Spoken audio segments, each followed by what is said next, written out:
नाही, प्रश्न असा आहे की नाही, कठीण समय येता कोण कामास येतो, की जेव्हा वाईट प्रसंग असतात, पराभव असतात, तेव्हा माणसं दूर जातात. शिवसेना ही शब्दांची पक्की आहे, त्याचा शब्द पाळणारी आहे. आणि जे काही आपण महाविकास आघाडी केल्यानंतर एक जवळीक निर्माण होते, असते असते एक नातं निर्माण होतं, ते आम्ही तोडलं नाही आहे. तुमचा पराभव जरूर झाला असेल, पण आम्ही तुमच्या सोबत आहोत हे सांगण्यासाठी आदरणीय अध्यक्षजी दिल्लीला आले होते.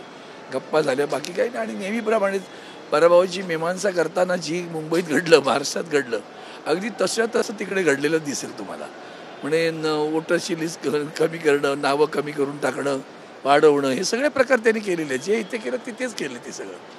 बस याच्या पलीकडे वेगळं काही नाही. आम्ही तुमच्या बरोबर आहोत, आपण आहोत तसेच आहोत. अपना रिश्ता वही है, वो बताने के लिए आज हम आहेत.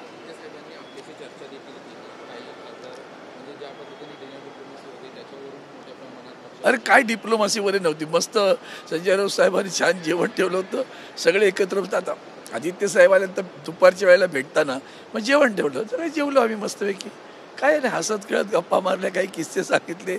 राजकारणाचा कुठलाही विषय किंवा ज्या पद्धतीने आपण लोकसभेत काम करतोय त्यांना आनंद वाटला. आणि सगळे एकत्र आहोत याचं हे त्यांनी डोळ्यांनी स्वतः पाहिलं ना.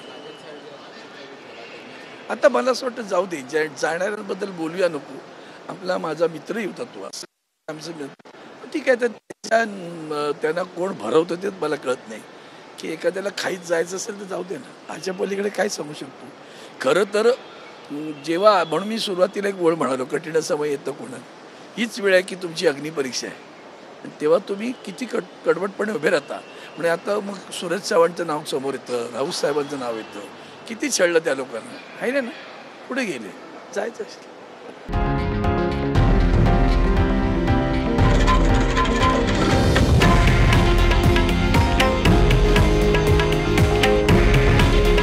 हे आहे देशातील नंबर 1 न्यूज नेटवर्क आणि आपण पाहत आहात TV9 मराठी.